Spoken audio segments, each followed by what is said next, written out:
Olá, sejam muito bem-vindas, muito bem-vindos ao podcast Diário Econômico, onde você fica informado sobre economia e negócios. Esse podcast vai ao ar toda quinta-feira, então assina o nosso canal para receber as notificações. Eu sou Patrícia Raposo e convido vocês a me acompanhar neste programa, onde vou conversar com André Moraes, que é o presidente do Conselho Regional de Economia Pernambuco. Nós vamos falar sobre cenários, sobre projeções para a economia de Pernambuco e do Brasil, além de conhecer também um pouco mais do Corecon, que é o Conselho Regional de Economia. Eu falei Conselho Regional de Economia e esqueci de dizer Corecon. Tem que falar Corecon, né? Porque é como é o apelido, é como ele é conhecido, não é isso, André? André, Exato. Seja muito bem-vindo. Obrigado, Patrícia. Então, eu agradeço o convite, né? E estamos aqui à disposição.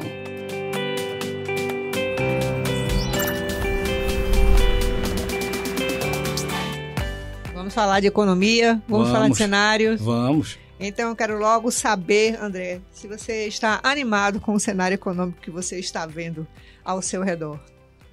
Eu vou dizer que o cenário é desafiador, né? Continua a ser desafiador, né? Desde que a gente foi abatido aí pela pandemia, né? A gente ainda sente os efeitos. Já né? vínhamos de uma crise, né? Tentando sair da crise anterior. Exato. E aí vem a pandemia. Mas a gente vai falar mais sobre isso.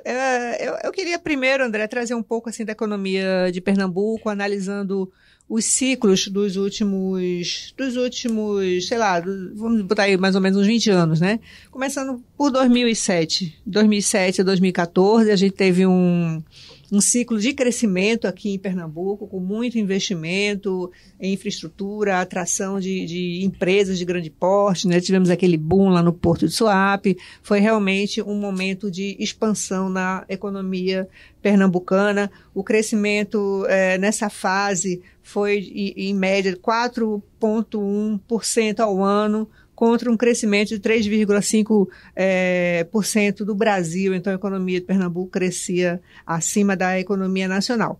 Mas, a partir de 2015, né, a gente verifica uma reversão nesse quadro, porque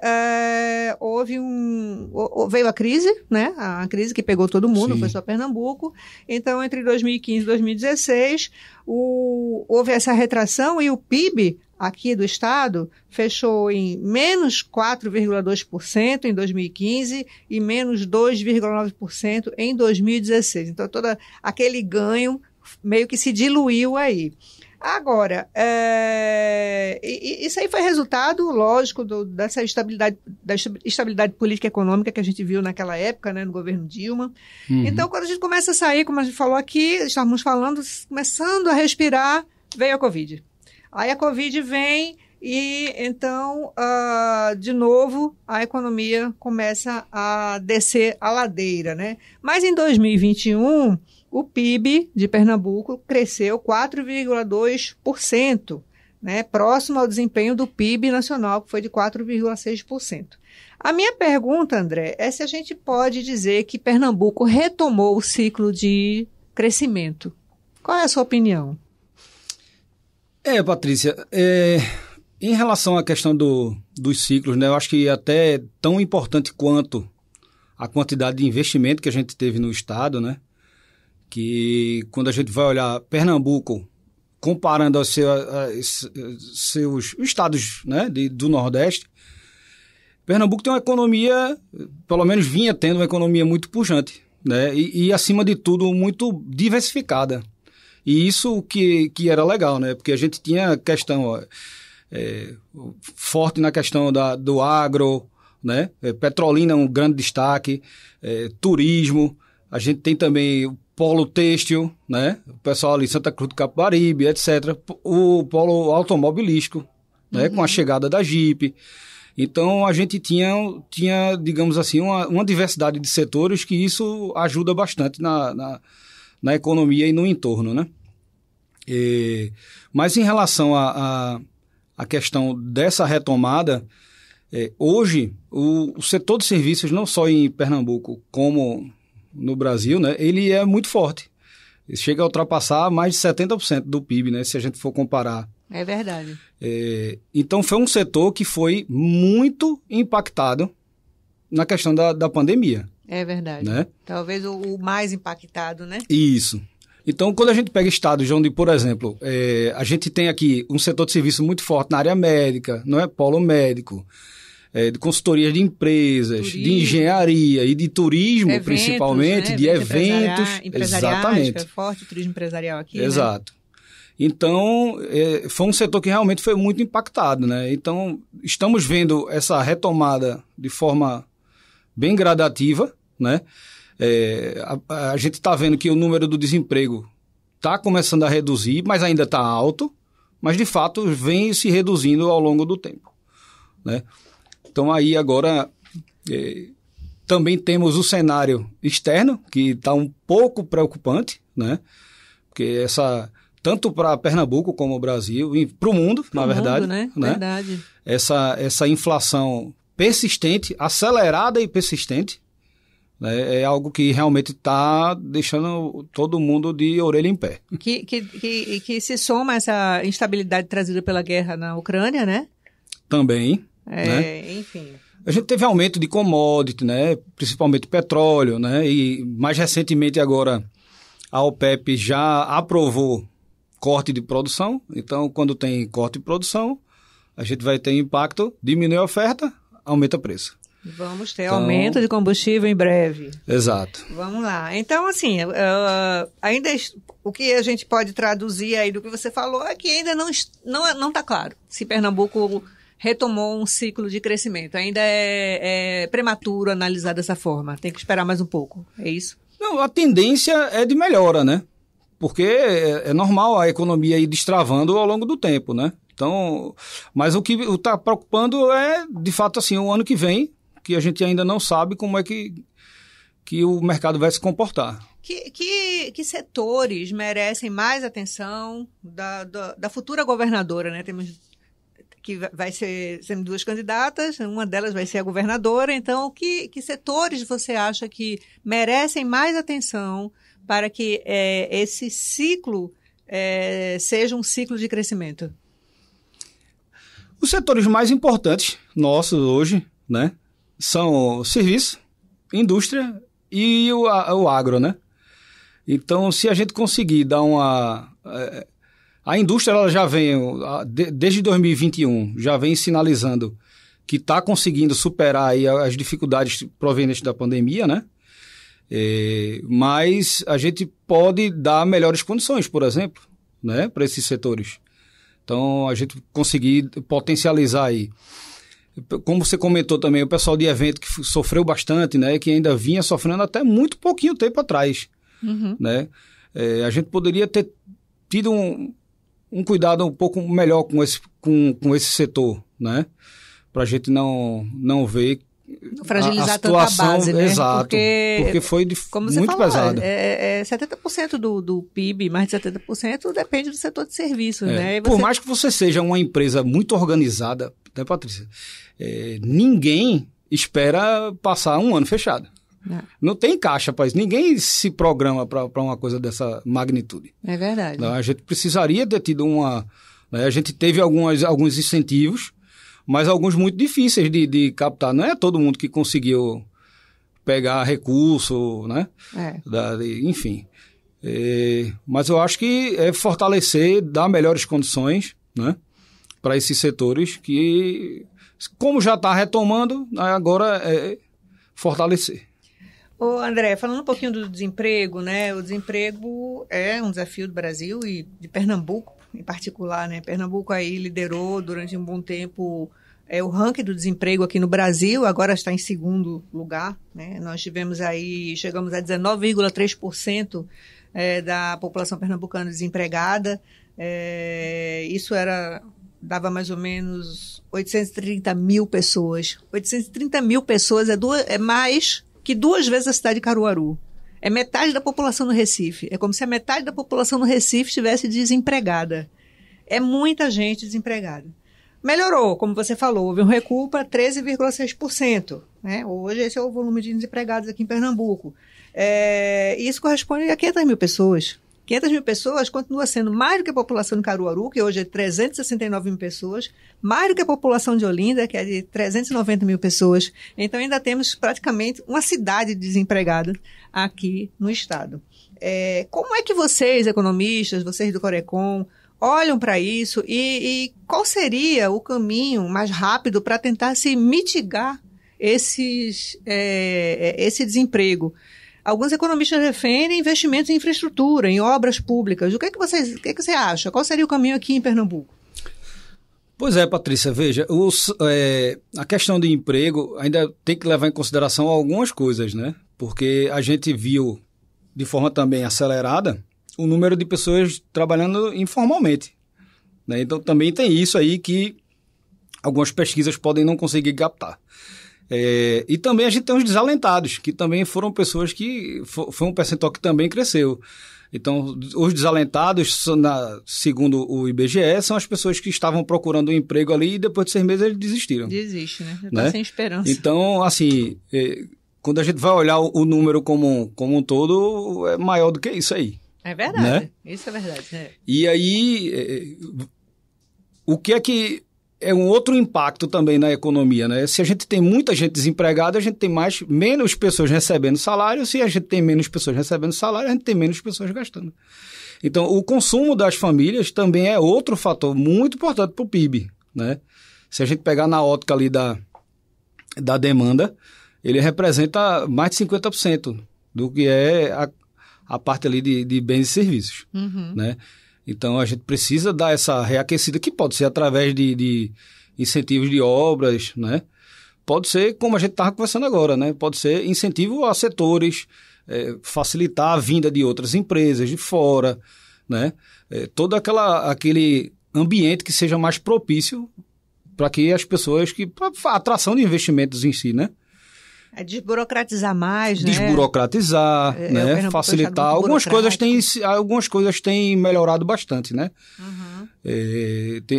Na junta comercial já tem empresa aí que com 24 horas está aberta, né?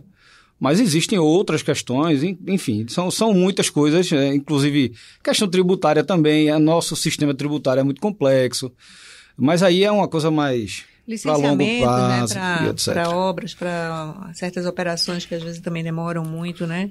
Exato. É uma coisa que precisa ser visto. Bom, então, a gente não pode falar de Pernambuco sem falar da economia nacional. Vamos para a economia nacional, né?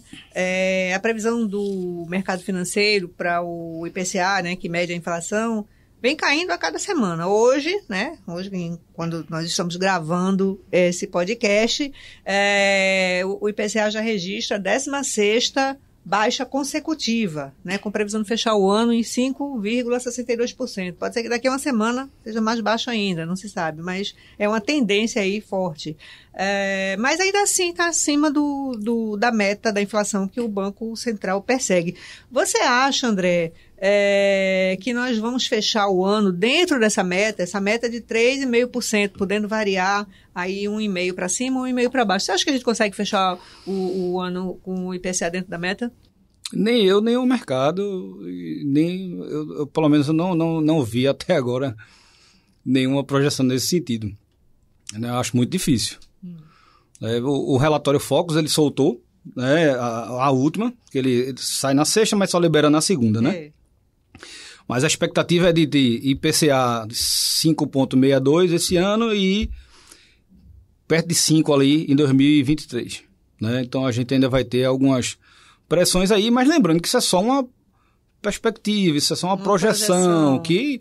Como você falou, a gente pode ter choques. OPEP reduziu o preço do petróleo, isso aí vai impactar, então daqui E aí toda semana vai ter aquela revisão dessa expectativa. Pode mudar tudo, né? Pode. Mudar tudo. Aí, inclusive, existe já uma expectativa de aumento da inflação no começo do ano que vem, no pós-eleição, né? Exato. Porque a Petrobras não vai aguentar segurar esses preços nesses patamares, né?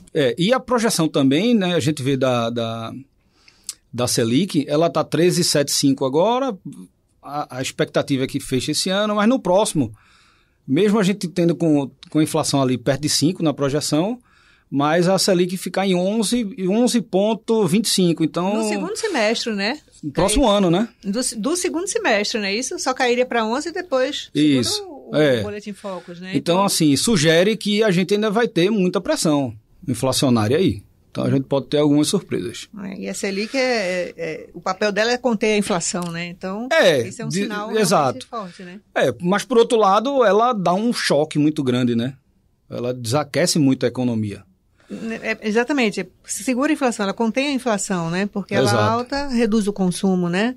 Agora, essa redução do consumo também, ela tem um efeito, assim, um pouco danoso, porque as pessoas não consomem, né? E se não consome, quem vende não está vendendo, né? Então, assim, a economia acaba travando, de certa forma, não? Sem dúvida. Principalmente a parte de serviços. Né? Veja como tudo é uma questão de um ciclo. Então, como a gente estava conversando há pouco. Tudo interligado, Tudo interligado. Então, se a gente não tem gente trabalhando, que não recebe salário, como é que essa pessoa vai consumir bens e serviços? Bom, você tocou num ponto aí que me faz refletir sobre o papel do economista, né? Porque o economista é aquele profissional que nos ajuda a entender esse cenário, esses cenários complexos, entender para onde é que eu vou, onde é que eu devo direcionar minha ação. É para o setor de serviços ou vai ser para o agronegócio? Como é que eu faço isso acontecer?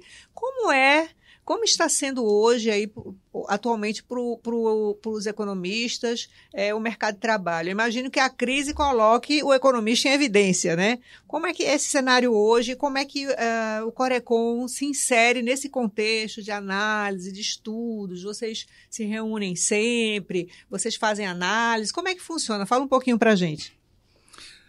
Pois é, o economista em momentos como esses, assim, onde tem muita crise, a demanda aumenta, né?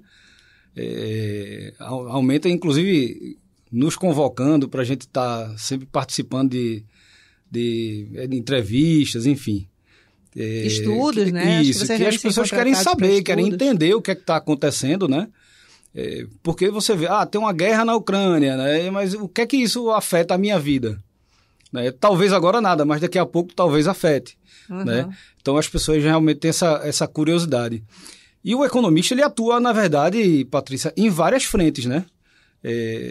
O economista, ele não está só para análise de cenários, por exemplo. A gente tem uma atuação, pode ser no setor público, pode ser os professores também de universidade, dos cursos, né?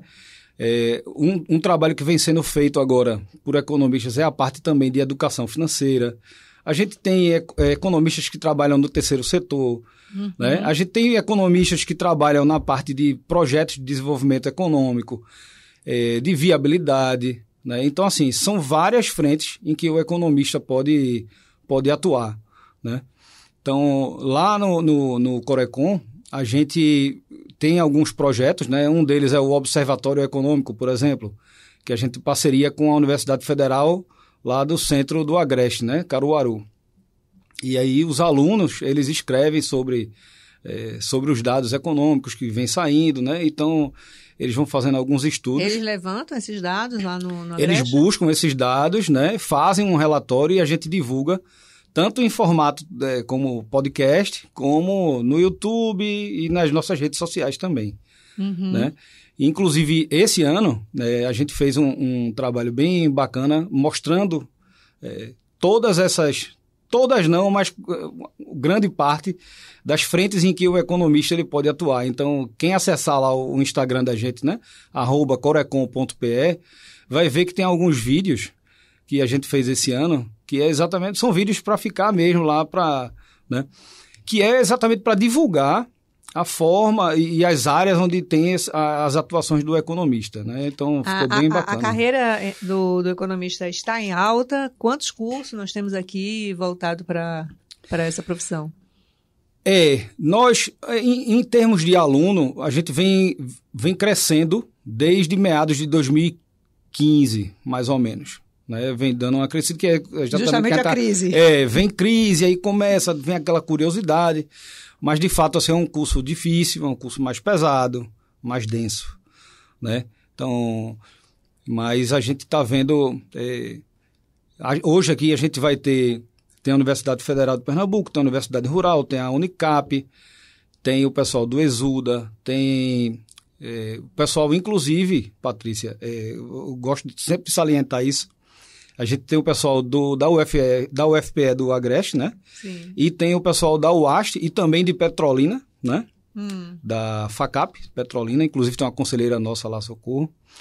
E anualmente, a gente faz um prêmio chamado Prêmio de Seu Pessoa, que é para premiar as melhores monografias do ano, né? Então, os coordenadores do curso, eles escolhem as monografias ali e submetem à premiação, que passa por uma banca, né? E já de alguns anos para cá, a gente está vendo muitos alunos do interior do estado ganhando. Ah, que bom. Que bom, então. Então, a gente entende com isso que o nível, né, do ensino é um nível que... Não só o nível, né, mas... Que é bom, que é excelente, não precisa estar na capital para ter um bom curso. Mas nem é só isso, né? Foi a importância desse curso chegar lá. Sim. Né? Da gente poder... São polos produtivos fortes, né? Petrolina, ele é o polo do agronegócio de Pernambuco, né? Exato. Então, o Agreste, o polo têxtil, né? Perfeito. Então, quando a gente vê o pessoal de Caruaru, Serra Talhada, que até um dia desse não tinha universidade lá, e agora o pessoal está aqui ganhando prêmio de melhor monografia, isso é incrível. Para a gente fica muito satisfeito quando a gente vê isso, né? Não que a gente não goste dos daqui, muito pelo contrário. Mas é muito bacana a gente ver que algumas pessoas que não tinham a oportunidade agora estão tendo esse destaque e estão brigando de frente, brigando no bom sentido, né? Uhum. Mas estão ali fazendo coisas belíssimas. No ano passado, vocês ganharam um prêmio nacional de boas práticas, que foi concedido pelo... Boas práticas de gestão, né? Foi concedido pelo Conselho Nacional. Pelo Conselho Federal, isso. Fala um pouco dessas boas práticas, para a gente entender melhor. Pronto. Nós fizemos um trabalho que é outro desafio que é lançado.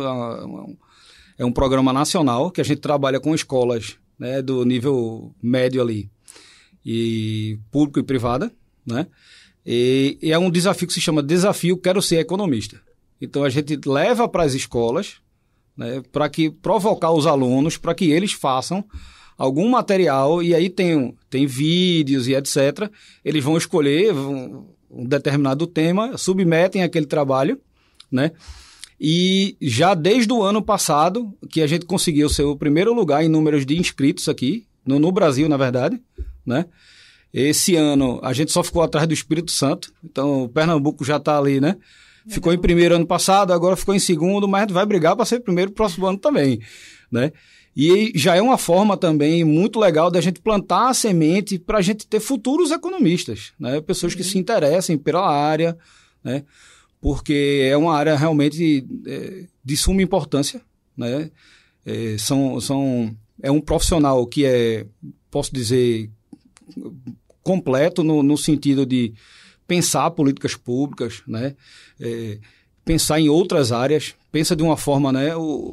Acredito que o economista ele tem a visão de mundo é um pouco diferente, né? Então, é diferente por quê? É diferente no sentido que, como a gente estava conversando aqui, né? Tudo faz parte de um ciclo. A gente tem que ter se isso está acontecendo, né? Qual foi a causa disso, né? Então isso gera aquela criatividade. O fio, né? Isso, o fio exatamente. Para saber de onde é que está vindo, onde é que ele está se conectando. Exatamente. E o Brasil é um país muito complexo, né? De geografia, de atividades econômicas bastante distintas em suas regiões, né? Na região norte temos a Amazônia, que é extrativista. Aqui nós temos o setor de turismo, aí pega o sudeste mais industrializado, o Mato Grosso mais o agro, né? Então, para você conseguir conectar tudo isso, realmente é preciso ter um olhar muito abrangente, né? Eu estou recordando aqui, você falando, e recordando da Sudene. A Sudene era um espaço de muito pensamento, muito estudo, né, da economia regional. Sim. Tem feito muita falta? Celso Furtado, né? Celso Furtado. Qual a falta que a Sudene faz aí para vocês, economistas? Pois só para completar, ela existe, né? A Sudene existe, né? Existe. Atuante, tá? Mas eu estou falando daquela Sudene que era realmente uma entidade muito forte regionalmente, que tinha, inclusive, reuniões mensais dos governadores, todos os governadores vinham para essas reuniões aqui do Conselho da Sudene, né? E isso foi, com o tempo, se desfazendo, né? Eu acho que acabou, talvez, eu não sei, eu queria lhe ouvir. Você acha que essa ausência da Sudene atrapalhou o planejamento regional? Que falta faz a Sudene? Pois é, Patrícia, a gente sente o vazio, né, de todo esse debate que existia no tempo de Sudene, né? Principalmente porque a gente precisa de um projeto de país, né? Então, se a gente pega regiões que são mais, digamos assim, não tão favorecidas, né? Vamos levar por esse lado, porque a gente sabe que se a gente pega aquele eixo ali, Sudeste, Sul, Centro-Oeste, é ali onde está o PIB do Brasil. Uhum. Então, para a gente reequilibrar essa balança, a gente precisa ter uma atenção especial também aqui para a nossa região, né? Então, precisa de fato de ter gente pensante, né? Como a gente tem aqui grandes colegas, que a gente estava conversando aqui, Tânia Bacelar, Jorge Jatobá, Valdeci Monteiro, né? São pessoas que são assim, muito atuantes, né? E que eu considero que são do bom debate. Uhum. Debate profundo, uma coisa mais densa, sabendo de fato que cada região é diferente da outra, né? Esse pensamento crítico, né? Que a gente não pode simplesmente sair absorvendo tudo que... É crítico e ao mesmo tempo construtivo, Sim. né? Eles trazem um olhar construtivo meio que trazendo soluções, né? Olha, é por aqui, né? E outra coisa, a Tânia Bacelar, ela é uma economista que ela consegue perceber o valor que existe, né? Não é só aquela visão crítica, a crítica pela crítica, mas ela consegue perceber onde é que está indo bem, está dando certo. Olha, isso aqui está dando certo, isso aqui cresceu, né? Isso é importante quando o economista traz, porque para o tomador de decisão, ele tem ali um mapa para poder se basear no que vai fazer, né? Os governadores precisam disso. Eu acho que a Sudene trazia um pouco disso na época de Celso Furtado, né? Perfeito, exato. Acho que está fazendo falta, né? Pois é. Acho que está fazendo falta. A gente tenta, Patrícia? Todo ano, inclusive, a gente tem um evento que é considerado assim, o nosso maior evento, que é do Dia do Economista, que todo dia 13 de agosto, né? E a gente faz um evento lá no Banco Central, que é nossa casa irmã. Toda vez que a gente vai fazer esses eventos, eles gentilmente cedem para a gente lá, né? O auditório. No centro do Recife? Lá na Rua da Aurora, né? Sim. O Banco Central lá da Rua da Aurora. E a gente está sempre tentando trazer temas provocativos, que fujam um pouco dessa coisa, né? Para a gente tentar aprofundar um pouco mais, exatamente como a gente estava conversando, né? De projeto de país, desenvolvimento, né? Como é que a gente pode chegar a alcançar o que os outros países alcançaram? Qual é a fórmula? Uhum. Fórmula mágica não existe. Se existisse, alguém não ia soltar assim tão rápido, né? Mas a gente pode sentar, discutir, debater. Outro dia eu estava pensando, sabe? Veja meu raciocínio aí, você pode dizer, tá meio maluca. Mas eu estava outro dia vendo um programa sobre turismo na Europa e comecei a refletir. Nossa, o turismo na Europa realmente é um turismo maravilhoso, muito qualificado, você tem lugares incríveis, né? Mas quanto tempo a Europa tem de história na nossa frente? Eu acho que isso é uma coisa Sem que a gente dúvida. precisa considerar, inclusive, quando a gente olha para a nossa economia, né? Então, nós somos relativamente jovens. Sem Quando dúvida. você olha para a história, então, tem um tempo aí, tem um gap que precisamos também compreender. Não dá para transformar o Brasil numa potência de primeiro mundo sem esses anos, né, de estudo, de aprendizado, né? Não, sem dúvida, né? Na Europa já existia universidade, a gente nem existia ainda como Brasil. Como país, né? Como país, mas acho que hoje a gente está numa outra era, né? A gente tem muito mais acesso à informação, a gente tem muito mais potencial da gente conseguir alcançar isso aí. Basta que a gente, de fato, sente para debater o Brasil, os problemas do Brasil, as desigualdades, que isso é algo que precisa voltar ao debate. Isso não é... Né? Porque, veja, o Brasil teve superávit, agora apresentou um déficit nas contas, né, primárias do setor público, mas vem apresentando superávit. Em relação à dívida pública, está legal, né? Está sinalizando isso para o mercado, mas a gente está com mais de 30 milhões de pessoas voltando para a fome. Então, que economia é essa? E você não olhar para isso é realmente né? Muito preocupante. Que economia é essa? A gente vem com o orçamento já para 2023, tanto para a saúde como educação, os investimentos vão ser os mais baixos aí dos últimos 10 anos para a saúde, né? e educação. Então, isso precisa voltar ao debate para a gente, de fato... Porque existe a coisa também do bem-estar social, né? A gente não... E olha, André, que a gente saiu de uma pandemia, né? Exato. E você tem um investimento em saúde reduzido ao sair de uma pandemia é estranho, né? É bem estranho. A gente teve aquela força ali, que de fato precisou do esforço, né? Mas agora está iniciando essa redução aí, né? Então é preocupante, né? Mas é isso, veja que não é nada fácil, é tudo muito complexo. Eu gosto sempre de dizer isso, né? Quando a gente vai conversar sobre o tema de economia, não é tão simples assim, né? As pessoas costumam sempre entrar no tema e tal, sempre com muita razão, digamos assim, mas não é bem assim. A gente precisa ser muito, muito modesto, a gente precisa ser mais... né? Contido. Porque não é um assunto simples, né? Se fosse simples, já teria sido resolvido. É verdade. E não é assim. É verdade. André Moraes, estamos chegando ao fim do nosso programa. Gostaria muito de lhe agradecer aqui pela participação, pela sua colaboração. Agradeço você também por ter nos acompanhado até aqui. André, eu espero que em breve a gente possa se ver novamente. Você vem aqui, talvez em 2023, com outro cenário, né? Um cenário mais positivo, viu? Muito obrigada pela sua presença. Se Deus quiser. Cenários positivos e com boas perspectivas para a gente, né? E menos desigualdade. Menos desigualdade, com certeza. Nossos irmãos não merecem, né? Não merecem. E você, muito obrigada. Não esqueça de dar seu like e assinar o nosso canal para receber as notificações do próximo programa. Até a próxima.